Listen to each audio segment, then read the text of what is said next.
जय हिंद साथियों, आप सभी का स्वागत है सीबीआई क्लासेस में। आज के वीडियो में हम लोग देखने वाले हैं क्लास 10th का ज्योग्राफी यानी भूगोल। ये पहला चैप्टर है, इकाई 1 है, खंड का है, जिसका नाम है भारत संसाधन एवं उपयोग। इस चैप्टर में जितने भी 2 मार्क्स के क्वेश्चन हैं और 4 मार्क्स के क्वेश्चन, वो सारे क्वेश्चन का आंसर इस वीडियो में देखने वाले हैं। अगर आप इस चैनल पर नए हो तो सब्सक्राइब कर देना और वीडियो को लाइक कर देना।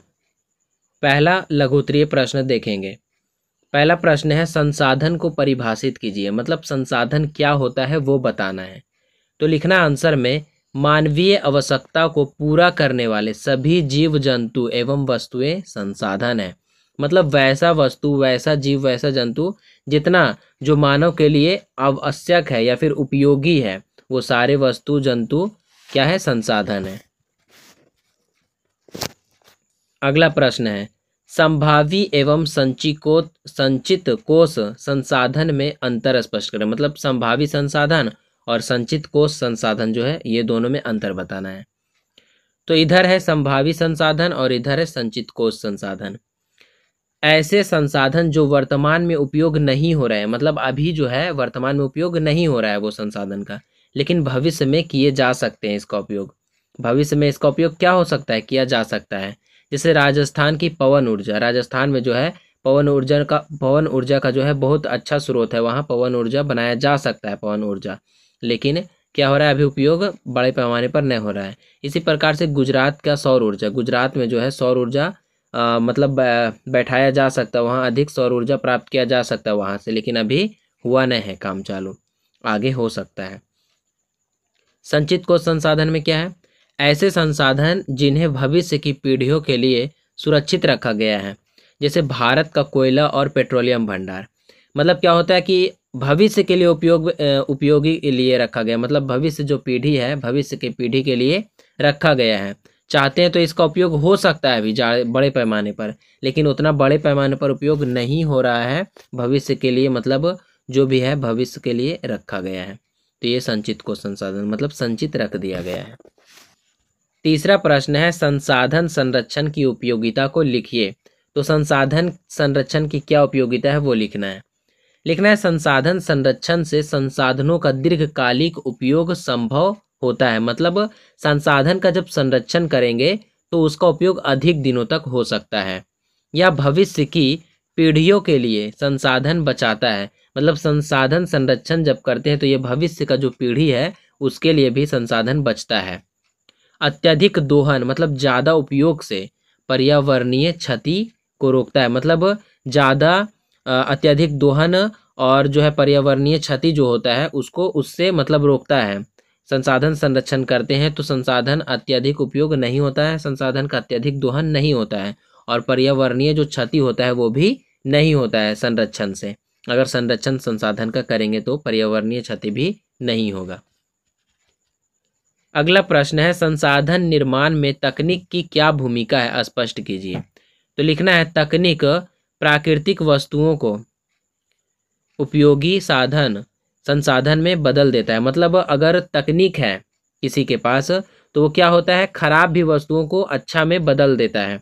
क्या बोल रहा है? तकनीक प्राकृतिक वस्तुओं को उपयोगी संसाधन में बदल देता है। जितना भी प्राकृतिक वस्तु है, जो नए भी मतलब खराब भी वस्तु, उसको भी उपयोगी बनाया जा सकता है तकनीक के द्वारा।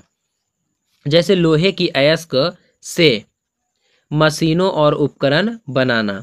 तकनीक संसाधन के उत्पादन और संरक्षण को आसान बनाती है।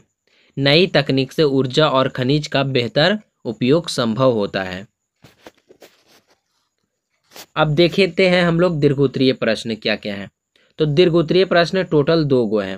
पहला ये है, संसाधन के विकास में सतत विकास की अवधारणा की व्याख्या कीजिए।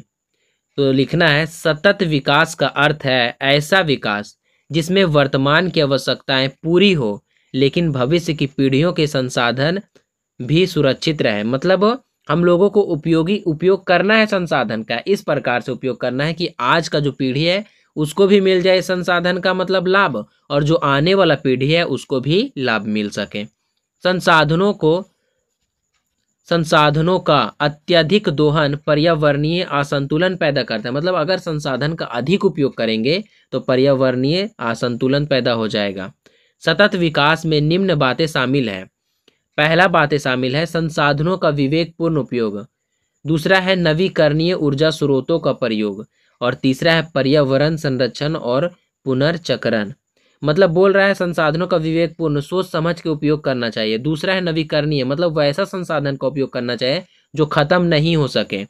तीसरा है पर्यावरण संरक्षण और पुनर्चक्रण, मतलब जिसका पुनर्चक्रण हो सकता है जो संसाधन का, उसका कर लेना चाहिए। जैसे प्लास्टिक हो सकता है, इसका पुनर्चक्रण हो सकता है, तो वो सब करना चाहिए पुनर्चक्रण। उदाहरण के रूप में पानी की बचत, वनों का संरक्षण, सौर ऊर्जा का उपयोग, ये सारा जो है संसाधन के विकास में सतत विकास की अवधारणा की व्याख्या कीजिए, इसमें आ जाएगा। मतलब ये जो तीनों पॉइंट है इसमें से ये उदाहरण हो जाएगा तीनों पॉइंट का।